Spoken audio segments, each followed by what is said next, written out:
Welcome to the channel everyone. आज हम लोग डिस्कस करने जा रहे हैं एक्सरसाइज 2.3 रिलेशन एंड फंक्शन का। आज देखते हैं फर्स्ट क्वेश्चन क्या है। फर्स्ट क्वेश्चन है which of the following is a function, give reason. If it is a function determine domain and range. अगर फंक्शन है तो डोमेन एंड रेंज बताइए। अब मैं बता दूं आपको थोड़ा सा रिवाइज के तौर पे, फंक्शन बेटा वो होते हैं वो रिलेशन जिसके क्या होते हैं, सारे एलिमेंट जो ऑर्डर पेयर में लिखे हैं, जितने भी डिस्टिंक्ट ऑर्डर पेयर होंगे सभी के क्या होंगे, कोई ना कोई इमेज होना चाहिए। ठीक बात है। और जो इमेज हो बेटा वो यूनिक इमेज हो। ठीक बात है। वो इमेज क्या हो, यूनिक हो। मतलब अगर कोई आपने पहला एलिमेंट लिया तो उस एलिमेंट का केवल एक इमेज होना चाहिए। ऐसा नहीं कि वन है तो वन का वन भी हो, मान लीजिए वन का टू भी हो और वन का थ्री भी हो, ऐसा पॉसिबल नहीं है। अगर वन का टू हो गया तो अब कोई भी वन का इमेज नहीं होना चाहिए। मतलब जितने भी एलिमेंट होंगे सबके इमेज क्या होंगे, यूनिक ही होंगे। ठीक बात है। देखिए ये चल सकता है कि वन का भी वन है, टू का भी वन है, थ्री का भी वन है। ठीक बात है ना। आपने तीन ऑर्डर पेयर लिए, तीनों के क्या है, इमेज बन रहे हैं। तीनों की इमेज क्या है, सेम ही है, लेकिन किसी भी एक एलिमेंट का दो इमेज नहीं है। तो कंफर्म करना है ये आपको, जितने भी एलिमेंट है आपके सेट ए के, जैसे आपने पहला लिखा ये सेट ए के एलिमेंट होंगे ना, तो सेट ए के कोई भी ऐसे एलिमेंट नहीं होंगे जो क्या होंगे, जिनकी दो इमेज होंगे। सभी क्या होना चाहिए, एक इमेज होना चाहिए। तो फंक्शन है। आइए देखते हैं। 2 1 देखिए ठीक है, 5 1 8 1 11 1 14 1 17 1। तो देख रहे हो इसमें से कोई भी ऐसा नहीं है जो रिपीट किया हो। सभी क्या है, एक अगर इमेज है तो एक ही इमेज है सबकी। 2 का 1 है तो 2 का 3 नहीं है। तो सभी आपके जितने भी ऑर्डर पेयर्ड हैं सभी डिस्टिंक्ट हैं और कोई भी पहला एलिमेंट रिपीट नहीं किया है। तो जो भी रिलेशन में पहला एलिमेंट रिपीट नहीं करता है उसे हम लोग क्या बोलते हैं बेटा, फंक्शन बोलते हैं। तो ये फंक्शन है। ठीक बात है, दिस फंक्शन। अब इसका मुझे डोमेन लिखना है तो आपको पता है डोमेन क्या होता है, पहला एलिमेंट ऑर्डर पेयर का। तो 2 5 8 11 14 17। तो लिख लो 2 5 8 11 14 17, ये आपका डोमेन हो गया। ठीक बात है। रेंज जानते हैं, आपको पता है रेंज जो सेकंड एलिमेंट होता है, तो देख रहे हैं सेकंड एलिमेंट हर जगह क्या है, 1। तो इसका रेंज कितना हो गया बेटा, 1। क्लियर बात है। आगे चलते हैं सेकंड क्वेश्चन में। देखिए सेकंड में क्या है, 2 का 1 है, 4 का 2 है, 6 का 3 है, 8 का 4 है, 10 का 5 है, 12 का 6 है। तो ऐसा कोई एलिमेंट नहीं आ रहा है ऑर्डर पेयर में जिसका क्या है, रिपीट कर रहा हो। ऐसा नहीं है कि 2 का 1 है तो 2 का 3 भी है, ऐसा नहीं है। तो सारे ऑर्डर पेयर डिस्टिंक्ट हैं, सबके इमेज अलग अलग है। तो इसका मतलब क्या है, भी फंक्शन है। मतलब ये रिलेशन भी फंक्शन है। तो अगर इसमें बोलूं इसका डोमेन निकाले तो डोमेन क्या होगा, पहला एलिमेंट 2 4 6 8 10 और 12। ठीक बात है। इसका रेंज क्या होगा, ऑर्डर पेयर का सेकंड एलिमेंट 1 2 3 1 2 3 4 5 6। क्लियर बात है सब लोगों को। ये कहानी हो गई डोमेन एंड रेंज की। आई थर्ड देखते हैं। थर्ड है 1 3 1 5 और 2 5। तो देख लीजिए यहाँ पे 1 का 3 इमेज भी है और 1 का 5 इमेज भी। ऐसा हो सकता है क्या कि दो ऑर्डर्ड पेयर में पहले एलिमेंट का इमेज क्या हो जाए, डिफरेंट डिफरेंट हो जाए। अगर ऐसा हो गया तो कंफर्म है ये फंक्शन नहीं है। ठीक बात है। तो जब बेटा ये फंक्शन ही नहीं है तो इसका हमें डोमेन रेंज नहीं निकालना है। क्लियर बात है। तो ये था क्वेश्चन नंबर फर्स्ट। आई सॉल्व करते हैं क्वेश्चन नंबर 2। क्वेश्चन नंबर 2 क्या कहता है, find the domain and range of the following real function. आपके पास ये दो फंक्शन हैं जो रियल होंगे, आपको इनका डोमेन और रेंज बताना है। तो मैं आपको बता दूं एक बात कि रियल फंक्शन बेटा वो फंक्शन होते हैं जिन फंक्शन का रेंज और डोमेन क्या होता है, वो रियल नंबर हो या रियल नंबर का सबसेट हो। ठीक बात है। आपसे बोल रहा है find the domain and range. आपको पता है डोमेन का मतलब होता है कि वो सा, जैसे मैं आपको बोलूं कि जनरलाइज फंक्शन जो होता है वो इस तरीके से होता है, f(x = y)। तो अब मैं पूछूं what is the domain of this function. तो डोमेन वो वैल्यूज होती है x की जिसके लिए क्या होता है, ये फंक्शन डिफाइंड होता है। ठीक बात है। मतलब वो different different values of x for which you are getting the y, जिसके लिए आपको y मिलता हो। तो इसका मतलब क्या हो गया, x क्या है, x की डिफरेंट वैल्यूज ही क्या है, आपकी डोमेन है जिसके लिए फंक्शन डिफाइंड हो। फिर आपको बात करें रेंज। तो रेंज का मतलब बेटा क्या होता है, the y that is coming, जो y आ रहा है।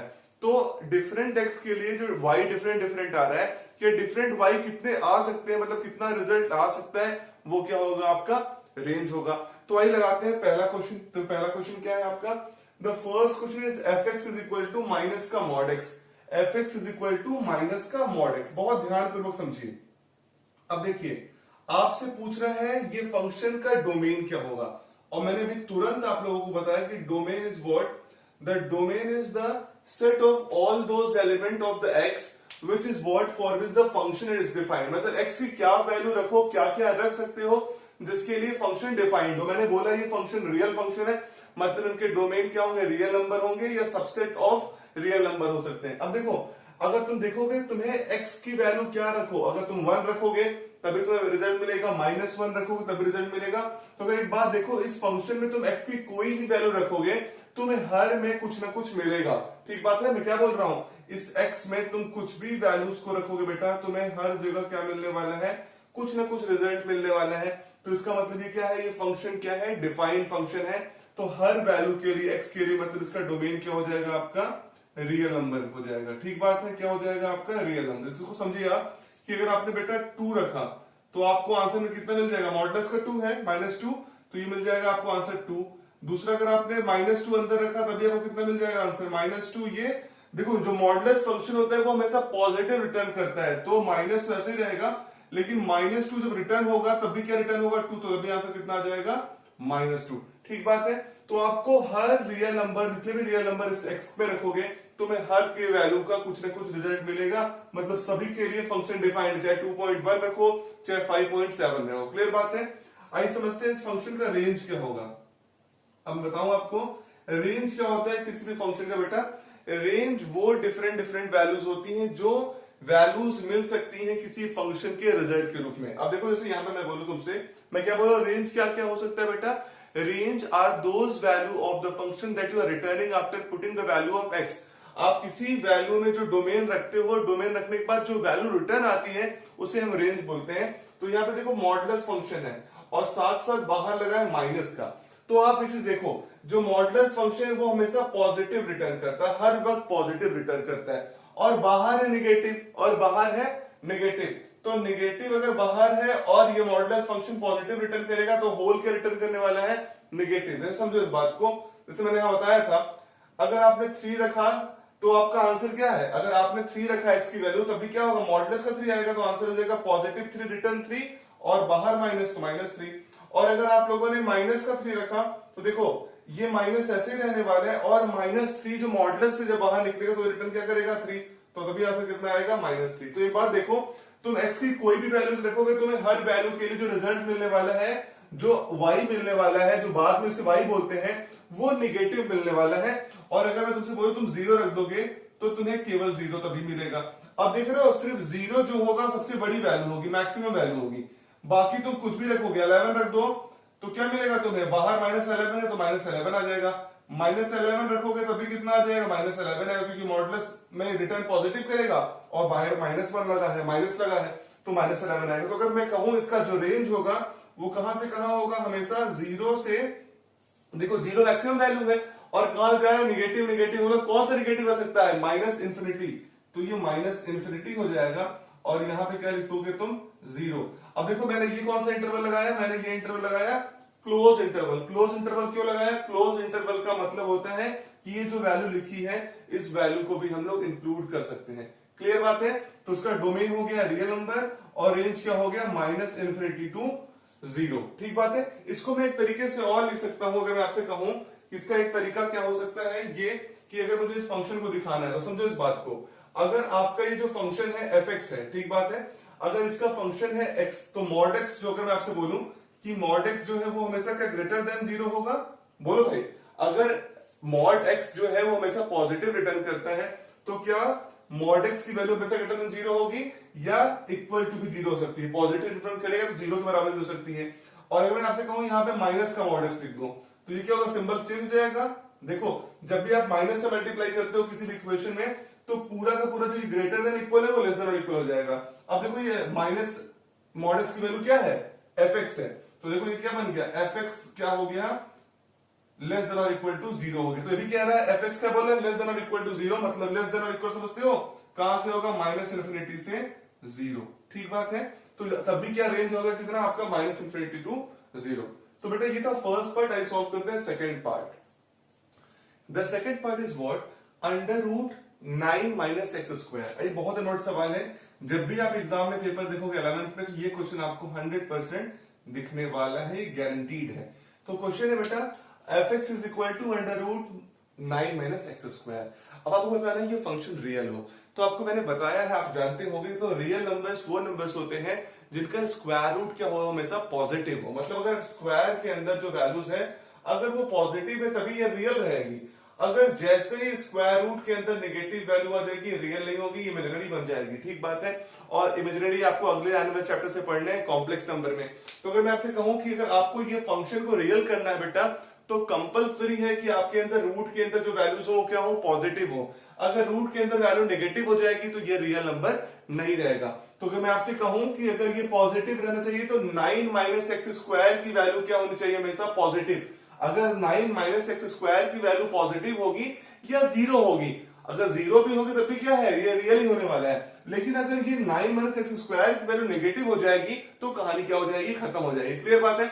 तो कॉन्सेप्ट यहाँ पे क्या होगा, डोमेन के लिए, डोमेन के लिए आपका ये कॉन्सेप्ट है कि आपका ये जो अंदर है रूट का, आप हमेशा जब भी रूट का सवाल करेंगे तो यही करेंगे, जो रूट के अंदर चीजें हैं वो हमेशा पॉजिटिव होनी चाहिए। मतलब यहाँ पे आप ये देखोगे कि 9 माइनस एक्स स्क्वायर की वैल्यू क्या होगी, ग्रेटर देन और इक्वल टू 0 हो।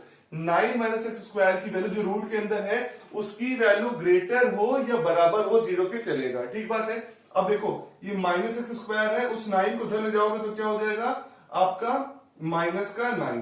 अब क्या होगा, अब देखो तो माइनस हटाना है तो माइनस का मल्टीप्लाई कर दो पूरे इक्वेशन में, तो देखो ये कितना हो जाएगा एक्स स्क्वायर। मैंने बताया आपको अगर आप माइनस का मल्टीप्लाई करोगे इक्वेशन में तो इक्वलिटी की साइन जो होती है चेंज हो जाती है। तो एक्स स्क्वायर की वैल्यू अब क्या हो जाएगी, लेस देन, और की जगह पे जो ग्रेटर था वो क्या हो जाएगा, लेस देन हो जाएगा, और माइनस 9 हो जाएगा क्या, प्लस 9।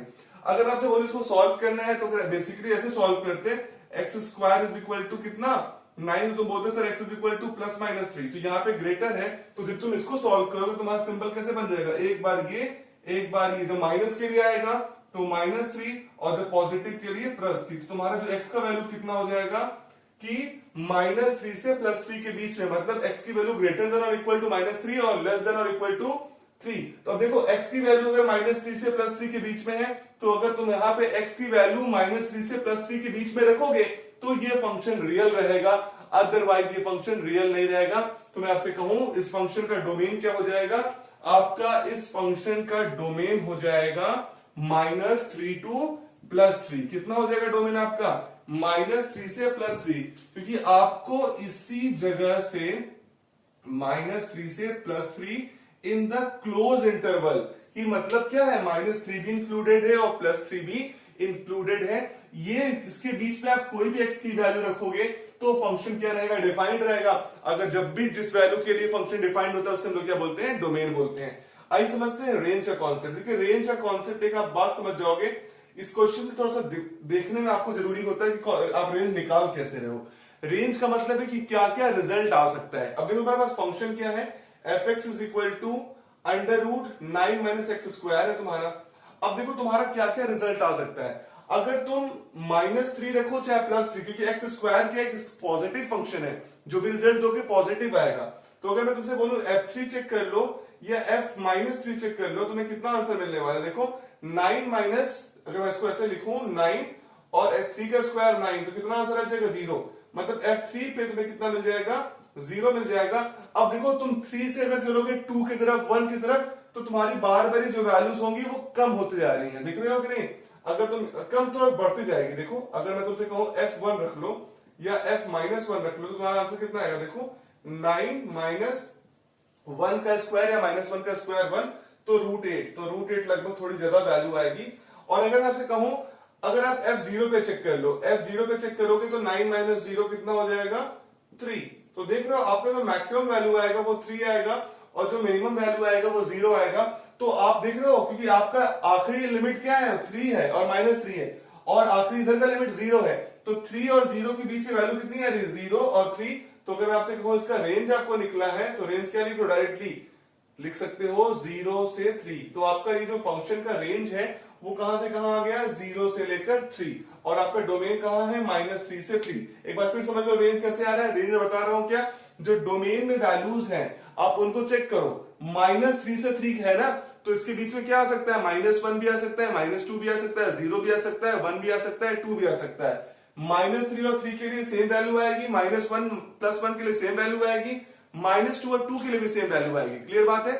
तो डिफरेंट वैल्यूज के लिए डिफरेंट रिजल्ट आएगा, लेकिन जो मैक्सिमम वैल्यू आएगी वो 0 के लिए 3 आ रही है और -3 और 3 के लिए 0 आ रही है, तो इसका मतलब आपको जो रेंज है वो 0 से लेके 3 तक है। तो ये सबसे इंपॉर्टेंट क्वेश्चन है, इसको एकदम दिमाग से लगा लीजिए कि इसका range. Question number 3 is what a function f is defined by fx is equal to 2x minus 5। एक फंक्शन है 2x माइनस 5 से डिफाइंड है। Write down the values of f0, f7, f minus 3।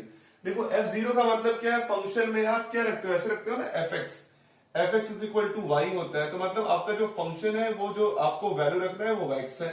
मतलब यहां पर देखो तो fx इज इक्वल टू कितना है, 2x माइनस 5 है। आप x की वैल्यू रखोगे तो तुम्हें जो रिजल्ट मिलेगा वही y का वैल्यू होगा, मतलब वही आपको वैल्यूज निकालनी है। तो ये सॉल्व करते हैं। पहला क्वेश्चन है f0, अगर f0 करोगे तो x की जगह 0 रख दो, 2 इंटू 0 माइनस 5, तो कितना हो जाएगा 0 माइनस 5 माइनस 5। ठीक बात है। दूसरा बेटा निकालना है f7। आइए f7, तो क्या करेंगे, x की जगह पे क्या कर देंगे 7 रख देंगे, तो ये देखो 2 है, 2 इंटू 7 माइनस 5, तो कितना हो जाएगा 7 to 14 minus 5 that is equal to कितना 9। ठीक बात है। आखिरी निकालना है f ऑफ माइनस 3, मतलब जहां जहां x है वहां पे माइनस 3 रख देंगे, तो 2 इंटू माइनस 3 और माइनस 5, तो कितना हो जाएगा 2 3 जा 6, माइनस 6 और minus 5 that is equal to minus 11। Clear बात है। तो आपका आंसर f0 पे आ गया -5, आपका आंसर f7 पे आ गया 9, और आपका आंसर f -3 पे आ गया कितना -11। तो बेटा ये था क्वेश्चन नंबर 3। आई सॉल्व करते हैं question number 4। Question number 4 is what the function t is defined which maps temperature in Celsius to Fahrenheit. एक फंक्शन है t, वो डिफाइन क्या करता है, आपका आपने पढ़ा होगा छोटे क्लासेस में 9th में, इस साल 11th में पढ़ेंगे कि सेल्सियस से फ़ारेनहाइट स्केल में चेंज करने का फॉर्मूला। तो ये फॉर्मूला गिवन है, आपको निकालना है t0 पे, मतलब आप t0 निकालिए, t ऑफ 28 और t ऑफ -10, और आखिरी निकालना the value of c when t of c is equal to 212। आइए लगाते हैं क्वेश्चन क्या है। देखिए पहला केस निकालते हैं 0 के लिए।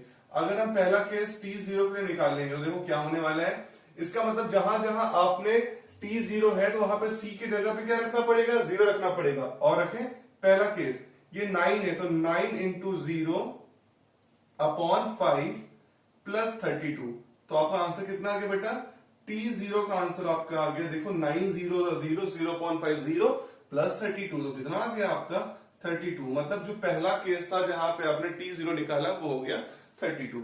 आइए सॉल्व करते हैं सेकंड क्वेश्चन। सेकंड पार्ट क्या है, सेकंड पार्ट है t28। अगर आपको t28 निकालना है, जहां जहां c होगा वहां वहां क्या कर दोगे आप 28, तो देखो ये 9 है और c की जगह क्या कर दोगे 28 अपॉन 5 प्लस 32। ठीक बात है। आइए सॉल्व करते हैं। अगर आप इसका मल्टीप्लाई करेंगे तो 9 28 का मल्टीप्लाई करिए, 8 9 जा 72, 2 लिखा 7 कैरी, 9 2 जा 18 और 18 7 25, 252 बाई 5 प्लस 32।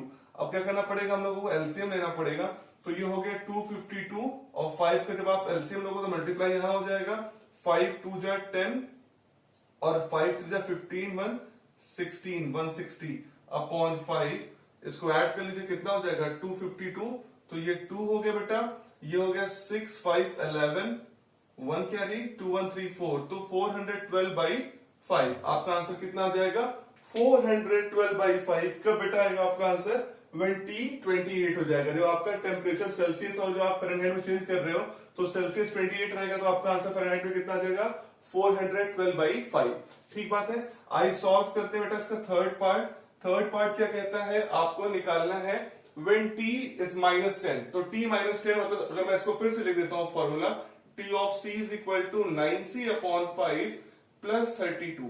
तो देखो आपको t ऑफ -10 निकालना है, तो t ऑफ -10 रखते हैं, जहां पे c है वहां पे फिर यहाँ पे क्या रख देंगे -10 रख देंगे अपॉन 5 प्लस 32। तो देखो 5 2 जा 10 माइनस का 2 हो गया, 9 2 जा 18 माइनस 18 और प्लस 32, तो कितना आ जाएगा आपका -18 प्लस 32 माइनस का सॉरी पॉजिटिव का 14। तो आपका जब t ऑफ -10 मतलब जब सेल्सियस में -10 होगा तो फ़ारेनहाइट में कितना आ जा रहा है 14। ठीक बात है।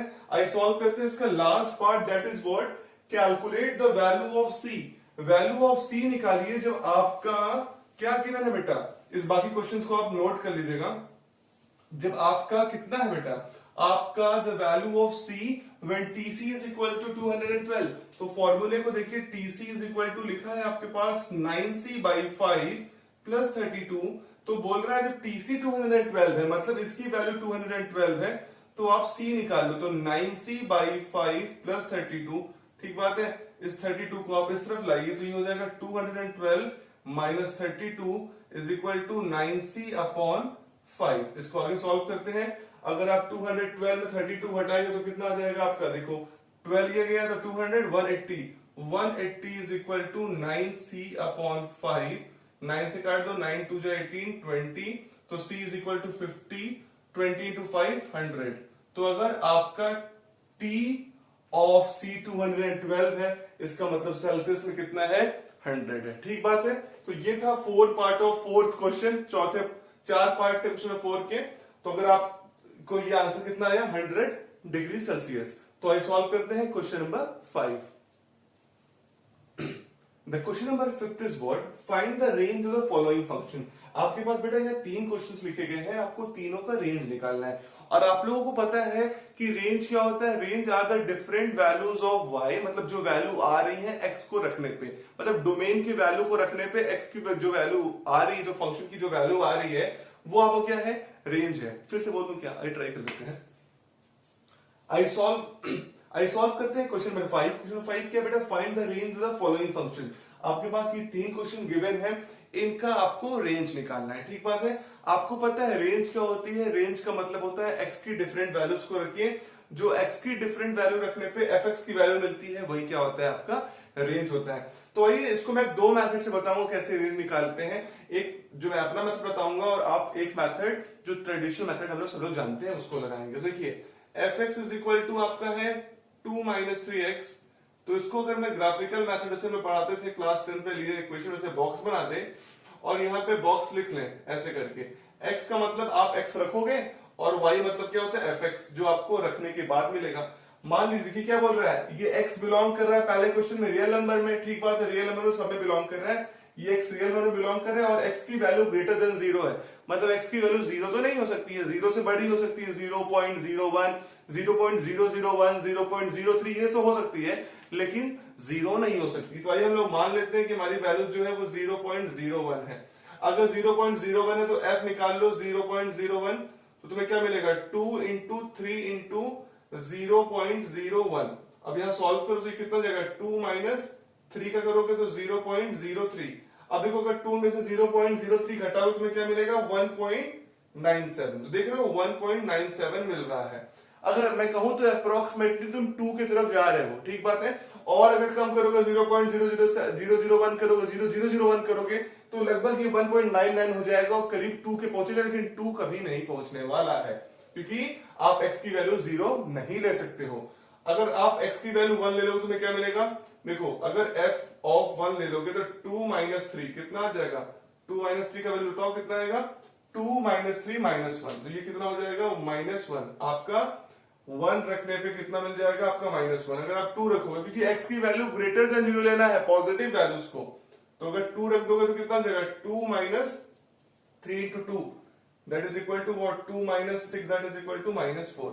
तो अगर आप देख रहे हो आप हर वैल्यू जितनी तुम्हारी जा रही है वो सारी वैल्यूज क्या होती जा रही है बेटा, सब नेगेटिव वैल्यूज आ रही है। आप x की वैल्यू पॉजिटिव रख रहे हो लेकिन जो y मिल रहा है वो नेगेटिव मिल रहा है। बस ये क्या है, आपका 1.97 जो है पॉजिटिव है, जो आपका 0 के करीब है। जितना आप आगे जाओगे 3 के 4 के 5 के 7 8 9 पे, उतना वैल्यूज और निगेटिव बढ़ते जा रही है। तो आप देख पा रहे हो कि 2 के करीब से लेके 2 के अप्रॉक्स से लेके आपका आंसर किधर जा रहा है, नेगेटिव -∞ तक जा रहा है। तो अगर आपसे मैं कहूं डायरेक्टली आप इसको समझो इसका रेंज क्या होगा, तो आप देख पा रहे हो कि रेंज जो है वो क्या है, -∞ तक पहुंच गया और पॉजिटिव में कितना था, अप्रोक्सीमेटली 2। तो इसका रेंज जो हो जाएगा वो कितना हो जाएगा, -∞ से 2 के पास। और 2 भी कैसा ब्रैकेट होगा, ओपन की क्लोज, ओपन। ओपन इसलिए लगा दिया क्योंकि इसका मतलब है कि आपके 2 को हमने नहीं लेना है, 2 को हम ले ही नहीं सकते क्योंकि 2 नहीं आ रहा है। अगर ये क्लोज लगा दूंगा तो इसका मतलब क्या है कि 2 भी इंक्लूडेड है, लेकिन 2 तो इंक्लूड नहीं हो रहा है ना, अप्रॉक्स 2 के पास आ रहा है, तो 2 नहीं आ सकता, लेकिन 2 के करीब वाली वैल्यूज आ रही है। अब एक तरीका और है कि जैसे डायरेक्टली आप कि सोचोगे कि कई बार होता है ना, सोचने में प्रॉब्लम हो सकता है कि कहां तक जा रहा है, तो समझना यही था आपको कि आप देख लो, अगर आप धीरे धीरे बढ़ाओगे इसको तो 3 पे ले जाओगे और 4 पे ले जाओगे, ये लगातार नेगेटिव वैल्यूज बढ़ती जाएगी, तो इसलिए लगातार ये इन्फिनिटी तक पहुंच जाएगा। और जो मैक्सिमम वैल्यू है पॉजिटिव की वैल्यूज है वो अप्रोक्सीमेटली 2 तक पहुंच रही है, इसलिए मैंने 2 का रेंज लगा दिया। अब एक तरीका और भी है इसका रेंज निकालने का, अगर हम निकाल लें कि एफ एक्स की वैल्यू कहां से डिफाइन करती है, देखो f x is equal to 2 minus 3x है और x रियल नंबर है, तो बोल रहा है अगर x ग्रेटर देन 0 है। अब मुझे बताओ अगर x ग्रेटर देन 0 होगा तो क्या 3x ग्रेटर देन 0 होगा? मैं बोल रहा हूं क्या, अगर x ग्रेटर देन 0 होगा तो क्या 3x भी बड़ा होगा 0 से? ऑब्वियस सा बात है। तो देखो 3x भी ग्रेटर देन 0 हो गया, लेकिन हमारा जो फंक्शन है वो 2 माइनस 3x है, तो हम लोग इसको माइनस का बना लें। अगर इसको माइनस का 3x बना लेंगे तो ये सिंबल चेंज हो जाएगा, ये ऐसे बन जाएगा minus 3x greater than sorry less than 0 हो जाएगा। क्लियर बात समझ में नहीं? क्या बोल रहा हूं मैं? 2 माइनस 3x करा था, 2 माइनस 3x मेरा फंक्शन है, तो अगर x बड़ा है 0 तो 3x ही बड़ा होगा 0 से, और मुझे चाहिए था माइनस 3x, मैंने क्या कर दिया माइनस 3x कर दिया ऐसा, तो ये सिंबल चेंज हो गया। अब मुझे बताओ फंक्शन चाहिए 2 माइनस 3x, तो क्या करूं, दोनों तरफ 2 को ऐड कर दो, तो अगर 2 ऐड कर दूंगा तो 2 माइनस 3x इधर हो जाएगा और इधर कितना हो जाएगा 2 इस तरफ भी हो जाएगा, दोनों तरफ सेम सिंबल ऐड कर दो, कोई फर्क नहीं पड़ रहा है। अब देखो मुझे चाहिए था 2 माइनस 3x, तो 2 माइनस 3x क्या है बेटा, fx है, क्या है fx है, तो fx क्या हो गया लेस देन क्या हो गया 2। देख रहे हो, अगर 2 माइनस 3x की वैल्यू क्या थी fx थी, तो मैंने 2 माइनस 3x का fx रख दिया, fx क्या हो गया लेस देन 2 हो गया, और fx ही क्या होता है जो y होता है, तो y की वैल्यू क्या हो गई बेसिकली लेस देन 2 आ गया, और y क्या होता है रेंज होता है, तो बोल रहा है y की वैल्यू हमेशा लेस देन 2 होगी, तो मतलब कहां से होगी लेस देन 2 से, मतलब इन्फिनिटी से 2 हो सकती है, तो आप यहाँ पे लिख लो माइनस इन्फिनिटी तक जाएगा और यहाँ कहां जाएगा 2 तक, तो लेस देन था तो सिंबल ये लगा दिया, अगर लेस देन और इक्वल टू था तो सिंबल कौन सा लगाते क्लोज का। तो ठीक बात है, ये फर्स्ट पार्ट था, आई सॉल्व करते हैं सेकंड पार्ट। और f x is equal to x square plus 2, अगर आप देखो एफ एक्स की वैल्यू क्या है बेटा, यहाँ पे एक्स स्क्वायर प्लस 2 है, और x इज रियल नंबर है, x क्या है रियल नंबर है, रियल नंबर मतलब कुछ भी हो सकता है। अब आपको इसका रेंज निकालना है, मतलब fx की डिफरेंट डिफरेंट वैल्यूज क्या आ सकती है, इस बात को समझो तुम। अगर मैं आपसे जनरलाइज वे में चलूं तो आपको पता है एक्स स्क्वायर जो फंक्शन है, अगर आप -1 रखो +1 रखोगे तभी रिजल्ट देगा सेम, -2 रखोगे +2 रखो तभी रिजल्ट सेम देगा। तो समझो इस बात को, अगर मैं रखूं यहाँ पे x और ये क्या रखूं y, y मतलब क्या होता है fx होता है। अब अगर मैं 0 रखता हूं, 0 तो रियल नंबर है, तो मुझे कितना मिलेगा 2, सबसे मिनिमम वैल्यू क्या मिलने वाली है 2 मिलने वाली है। देख लो x की मिनिमम वैल्यू क्या हो सकती है 0, तो आप कहोगे सर -10 भी हो सकती है, तो -10 मिनिमम हो गया, आप में एकदम सही बात है, लेकिन -10 और +10 का जो वैल्यू आने वाला है वो सेम आने वाला है। तो देखो अगर मैं यहाँ पे लिखूं +-1, चाहे प्लस रखो चाहे माइनस रखो, दोनों का वैल्यू क्या होगा, इसमें x की वैल्यू में जाके वहां पे रखेगा, जैसे सिंप्लाई करूं मैं इसको, तो -1 या +1 कुछ भी हो उसका स्क्वायर +2, तो दोनों का स्क्वायर तो सेम होगा, 1 + 2 इक्वल टू कितना आ जाएगा 3। तो अगर आप मैं +1 रखूं या -1 तो वैल्यू कितनी आ गई 3। या इसी प्रकार मैं अगर यहाँ पे 2 रखता हूं तो +-2 कुछ भी रखूं तो देखो कितना 2 का या -2 का स्क्वायर कितना होगा 4 + 2 दैट इज इक्वल टू 6। तो अगर आप देख पा रहे हो यहां पर जितनी भी वैल्यू तुम आगे बढ़ते जाओगे, अब लगातार वैल्यूज क्या होती जा रही है बढ़ते जा रही है। अगर आप देख पाओगे जितनी भी आप वैल्यूज x की रख रहे हो, हर x की वैल्यू अब क्या होती जा रही है लगातार इंक्रीज करते जा रही है, मतलब आप x की इंक्रीज करोगे तो y भी इंक्रीज कर जाएगी, और सबसे कम वैल्यू x की कहां पे आ रही है 0 पे, कितनी आ रही है 2 है। तो अगर मैं आपसे बोलूं उसका रेंज क्या होगा, तो रेंज क्या हो जाएगा, देखो सबसे मिनिमम वैल्यू 2, और 2 का कौन सा इंटरवल क्लोज इंटरवल। क्यों बेटा क्लोज इंटरवल, क्योंकि 2 भी आंसर में इंक्लूडेड है और इससे कोई वैल्यू कम आ नहीं सकती है, और आखिरी कहां पहुंच जाओगे इन्फिनिटी, तो 2 से लेके इन्फिनिटी, तो इसका आंसर हो जाएगा। अब देखो दूसरे मेथड से कैसे लगाते हैं इसको, तो इसका रेंज 2 से इन्फिनिटी है। अब देखो अगर मैं तुमसे कहूं x रियल नंबर है, तो क्या बताओ मुझे एक्स स्क्वायर हमेशा एक पॉजिटिव वैल्यू देगा, बताओ पॉजिटिव नहीं देगा तो 0 के से बड़ा या 0 से बराबर देगा कि नहीं देगा। देखो अगर आपसे कहूं x रियल नंबर, तो एक्स स्क्वायर हमेशा बड़ा होगा या क्या होगा बराबर होगा 0 से, तो कंफर्म है कि नहीं, हमेशा तो रिजल्ट पॉजिटिव करेगा ना। -2 भी x है तो -2 का स्क्वायर 4, ठीक है, -3 है तो -3 का स्क्वायर 9। अगर x की वैल्यू पॉजिटिव है चाहे नेगेटिव हो, हमेशा क्या करने वाला है एक्स स्क्वायर बड़ा ही आने वाला है 0 से। अब देखो मेरा फंक्शन क्या है, रेंज निकाल, तो दूसरा तरीका बता रहा हूं मैं, मुझे x स्क्वायर +2 लाना है, तो मैं क्या करता हूं दोनों तरफ x स्क्वायर +2 कर देता हूं ऐड, तो इधर भी क्या हो जाएगा 2। अब बताओ एक्स स्क्वायर प्लस, क्या किया मैंने, दोनों तरफ 2 ऐड कर दिया कि एक्स स्क्वायर प्लस 2 फंक्शन बन जाए, तो एक्स स्क्वायर प्लस 2 फंक्शन बन गया। एक्स स्क्वायर प्लस 2 क्या मेरा है, एफ एक्स है, तो एफ एक्स की वैल्यू क्या आ गई, ग्रेटर देन और इक्वल टू 2 आ गई। तो क्या बोल रहा है, जो फंक्शन की वैल्यू होगी वो 2 या 2 से बड़ी होगी। तो मतलब एफ एक्स तो क्या होता है, रेंज होता है या वाई होता है, तो रेंज कहां से कहां चला जाएगा, 2 से लेके इंफिनिटी। इस बार हमने कौन सा इंटरवल लगाया, क्लोज की ओपन, क्लोज, क्योंकि यहाँ पे सिंबल क्या था, इक्वल ग्रेटर का। क्लियर बात है। तो बेटा ये था आपका क्वेश्चन नंबर 2। आई सॉल्व करते हैं क्वेश्चन नंबर 3, एकदम आसान सा क्वेश्चन थर्ड है, यही फटाक से मैं कर दे रहा हूं। F x is equal to X है, F x is equal to X है, और बोल रहा है एक्स रियल नंबर है। तो बताओ अगर आपको इसका रेंज निकालना है, तो रेंज का मतलब है आप एक्स की कुछ भी वैल्यू रखोगे वही रिजल्ट तो मिलेगा, जो एक्स होगा जो यहां पे रखोगे वही यहां पे मिलेगा। अगर मैं बोला 1 रखोगे तो भी 1 मिलेगा, -1 रखोगे तो -1 मिलेगा। तो जो तुम एक्स की वैल्यू रखोगे तुम्हें वही तो वाई की वैल्यू भी मिलेगी, एफ एक्स की वैल्यू मिलेगी। तो मतलब इसका डोमेन और रेंज दोनों क्या हो गए, सेम हो गए। अगर आपका डोमेन आपने बोल रहा है रियल नंबर है, अगर एक्स रियल नंबर है तो बार बार एक्स ही तो रिजल्ट मिल रहा है आपको, तो इसका मतलब इसका रेंज भी क्या हो गया बेटा, आपका रियल नंबर हो गया। क्लियर बात है। तो आपके थर्ड पार्ट का जो रेंज है वो क्या हो गया, रियल नंबर हो गया।